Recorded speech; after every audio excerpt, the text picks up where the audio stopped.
You bring up some really good points. But the way I see it is like, if you're looking around and you think Taulia Tagovailoa is better than if you think he's better than Miller Moss or that kid that was a Virginia Tech commit or the Aaron McLaughlin, or is that the kid's name from Georgia? Yeah. Yes. You know what I mean? If you like him better, like I don't really care that he only has 3 years. I say you get him. Because you're gonna have Tyler Van Dyke with 4 years left, and I mean, let's be real. We're only 4 months away from our quarterback room being completely abysmal. Think about that quarterback battle next year, though. If we did get whatever the hell his name is, Tangava whatever, but if we got him, Van Dyke, and Cozy all battling it out for the starting job, but I do think if Tagovailoa does come to Miami, I think we may see Cozy and Martell transfer. Yeah, absolutely. See, my thing is, I hope he ends up going to like a FAU, FIU, or worst case scenario, we don't have football this year, and he could come in as a walk-on and earn his scholarship the following year, and he could actually earn that scholarship, and he could still be counted towards the 2021 class. But instead of giving it to him right up front, why not let him earn it? Yeah, what it all comes down to me is if Rhett Lashley watches the tape and says that's the dude that I want, and Correct. You know what I mean? Like, to me, it all comes down is he the better prospect than Aaron McLaughlin or Miller Moss, or I can't think what that kid that was Virginia Tech. You're talking about Desmond, right? Davids. Or Davids, yes. Davids. I mean, I'll give you a scenario though, Jordan. What if Miller Moss ends up saying, you know what, I'm going to go to USC? What does that do for Garcia? What if we're back in the mix? We talked about this last week's episode, because both of them are not going to go to USC because, they're both going to a school to be the future guy. And I have you guys watched, I can't think of his first name, but the Monroe kid from Texas? He's committed to Texas. Is it? I don't know what the hell his name is. Is it Milroe? Milroe, yes. Yeah, Milroe. That's the only one I've heard of. Yeah. He's a baller. Yeah. Yeah, that's who Endo Gaines was telling us about last week, or Cole. Yeah, he's a good prospect, but there's just something about that. Have you guys watched tape on to his little brother? Yeah, it didn't really pop for me, really. I mean, not that he's bad, but a lot of what I saw. And that's the thing that pisses me off on Twitter. Like, when we bring up the subject, people goes like, "Oh, he's not good at all." I'm like, what do you mean he's not good at all?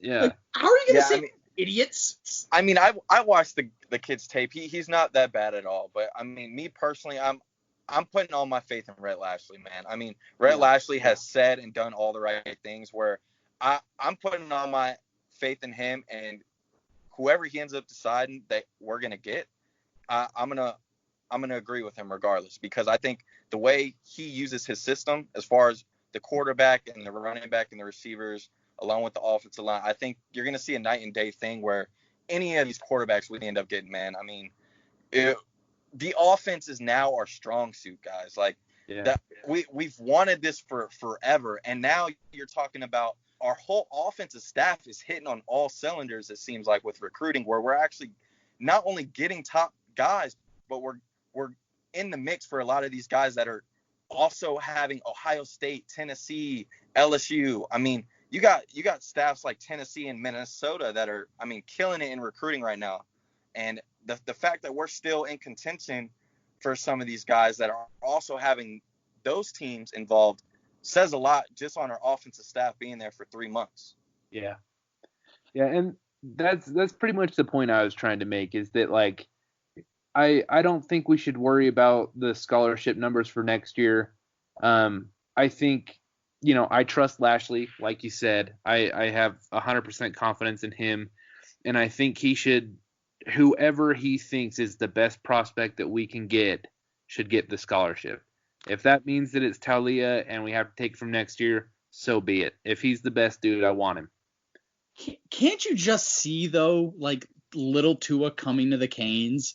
Like, it just seems like such a thing that would happen to Miami. Like, his brother gets drafted gets drafted to the Dolphins, and now his little brother, who apparently I've seen his tape. Like, it doesn't like come out at you, but he's a definitely like strong arm, like talented kid.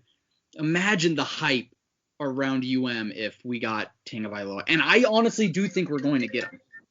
Yeah. I think we're getting him. I think we're getting him and Jerrid Williams. Yeah, I do too. Actually, that's if I had to make a prediction right now, I'd say that we get both. So my issue with Taulia's tape, it's like we've already established, he's not bad by any stretch, and he does have a strong arm. My worry is that almost every play is him throwing it within 5 yards of the line of scrimmage, which makes me worry that his coaches know something that we don't. Because everything is bubble screens or, throwing to running backs out of the backfield or slants or something like that. I mean, that's the bulk of his tape. My thing is, I'm not even worried about a future quarterback, and I need to see D'Eriq King throw some footballs in a Miami Hurricane uniform when it matters on the field, because I'm tired of seeing this guy's highlights practicing, because they're phenomenal. Every time the ball comes off this guy's hand, it's like I'm seeing stars and rainbows and Skittles fall down, and I need to see D'Eriq King play football in a Hurricane uniform, and as long as he does and we have football, I think the sky's the limit as far as future quarterbacks. I think we could get someone even better if all things work out. Yep. No, I'm with you. Yeah, who's to say if we win 10, 11 games, win the Coastal, who's to say that we don't have a shot at Jake Garcia? Who's to say? I mean, Miller Moss is back in contention. Like, those kids, like, they'll see what Rhett Lashlee, and no program has had a more dormant offense for the past few years than Miami. And if Rhett Lashlee can come in here and make a productive offense, what quarterback wouldn't want to come here? Yeah. And I mean, it's an extra year where we're going to have to sit and wait. But I mean, our offense is going to look spectacular. The only thing I'm now worried about is we're having all these elite guys on staff, in my opinion, now on offense, where the defense is starting to look a little suspect. It's a little worried to me that our best defensive staff guy, along with recruiter, is Banda. And Banda, I mean, Banda's, he's gotten Jaquan, he's gotten Redwine, he's gotten Jenkins and Carter in the NFL, but a lot of these guys that he so-called landed were kind of falling in his lap. I mean, Tay was all Ed Reed, in my opinion.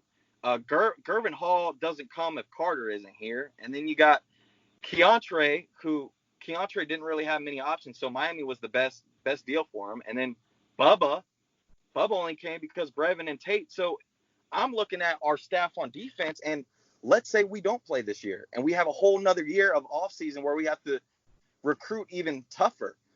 The defensive side of the ball, I don't see many prospects left that are higher than a 3-star that we have a chance with right now. Yeah, and especially at cornerback. Yeah. And no disrespect to the guys we got committed right now, but I mean, Rumpf is got to and I'm a Rumpf fan. I won't bash him or anything, but he's got to pull something out of his hat, like, and go after someone big and like kick his we need to kick ass into gear, like, with recruiting. Because I mean, I personally think that I kind of want, like, what we just did with the offensive staff to happen on the defense, just like fresh start almost. Yes. I think it's time for that. I mean, I like Banda, like he's okay recruiting, whatever, but I think it's just time for a fresh start, man. Like, let's get some new blood in here. And I think that's what's going to make me the most upset if we don't have football this season. I think this was the year to where we figure out if we need a whole new fresh start on not only defense but as a head coach. Is Manny and his guys the right people to run the University of Miami football program? Because we see on the offense what he's done. And like we've been talking about, in 3 or 4 months, we have made huge strides and differences on a side of the football that we were 20 years behind. And now all of a sudden we are right up there with everyone else. So why can't we do this with the defense as long as we've been productive the past 3 or 4 years? Well, where are we missing? And obviously it's coming down to recruits, because there's tons of South Florida guys that are just leaving to go to either Nebraska or Minnesota. I mean, I saw you and a few others excited about maybe Hood joining, but I'm going to tell you, Hood is gone, in my opinion. I don't think we get a guy like Hood. No, I think he's going to Michigan or maybe Minnesota, but he's a guy that should be a Miami Hurricane, but I just don't think it's going to happen. And who would have thought that we would be like worried about our defensive recruiting and our defensive staff? Like, well, dude, hindsight is 2020, man. But we should have bailed on Rump after he lost Josh Jobe. Really? Yeah. I mean, luckily some of the guys that we were all hurt that he missed on, that were elite guys in South Florida, some of them haven't panned out. I mean, you just mentioned Josh Jobe, Tyson Campbell's another one. I mean, who knows how they would have panned out in Miami, but I mean, these are guys in your backyard, guys that you've coached. I mean, that you've known since Little League. Why are we missing on these guys? Patrick Surtain. It almost seems like if you're not from the Saban tree, it's like it's impossible to recruit and feel like you're gonna get who you want. I mean, look at Kirby, look at Loxley, look at Mario Cristobal, and now Pruitt at Tennessee. These guys are getting who they want. Yeah. Well, I don't know what the hell is happening at Tennessee, but something's fishy. Dude, they're truck bags. That's like classic. What year was it that Ole Miss did that randomly? And then I was just about to say that. 13, yeah. It was 13. It's the exact same thing. I guarantee you, in like a year and a half, that they're gonna do some like FBI sting on this recruiting class, and Pruitt's gonna get canned, and then he's gonna end up at Western Kentucky and just coach in Division II for the rest of his life. Like, how does Terrence Lewis go to how does he go to Tennessee? I mean, he's had some backstory. I mean, there's a lot of schools. Yeah, I've heard that he's there's a few more details, but yeah. So, I mean, people talk about us, not getting good recruits till we're successful. You know what's a big program that's been down longer than us? Tennessee, yeah. Absolutely. Tennessee is like a redneck version of the Hurricanes. But here's the thing, I will definitely admit, Tennessee cares about football. I mean, that is one college town, one program, the fans, everyone cares about college football, where I don't think Miami is there yet. Unfortunately, Miami is one of those places, especially being in South Florida, where people don't really care about you until you're already winning. Or until you almost pretty much got the golden ticket. I mean, you look at the Miami Heat, people didn't start coming around until we got LeBron and Chris Bosh. Yeah. Well, I consider Gainesville the South. I mean, it's SEC country. I've lived in the South. Like, it's just different there, man. Like, Tennessee could be 3-5 and they could still get 90,000 people into Neyland Stadium. Miami, like, we're lucky if we get 50,000. Like, yeah. And nothing against like Canes fans, but like that's just how Miami sports fans are. Like, why would I like go to Hard Rock Stadium and freaking if they're not good? Like, there's just too many other things. I'll watch it on my couch. It's 100 degrees.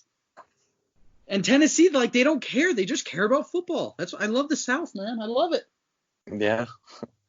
I wish our fan base was more like that, but I do too. That's why I don't like when people give me crap for not being from Miami. It's like, dude, the stadium never even gets full. Like, don't give me crap. I don't care that I'm not from there. The person who's giving you crap doesn't even go to the games. Yeah. I tell you what, man, the stadium might not get full, man, but any of my friends that I have brought in from Gainesville to come up to a game or come down to a game, and when they experience the tailgating, I mean, the tailgating is like no other at a Miami Hurricane football game. I mean, the love that you get, even if you're not a Hurricane fan. I mean, the smell of the churrasco and the lobster tails and cigars. The sound of the Trick Daddy music, and you got Kane's Cartel. I mean, the Slotsky shots. I mean, it's an amazing atmosphere, man. I could smell a tailgate in the orange lot right now. I just smell cigars, and it's just like a family friendly version of Tootsie's. Yes. Tailgates are just dirty. Yeah. They're crazy. Like, you should going to like a Utah Utes tailgate, or even like a team out west like a USC, and then going to a Canes tailgate. It's like, yeah, And we're probably not even going to get tailgating this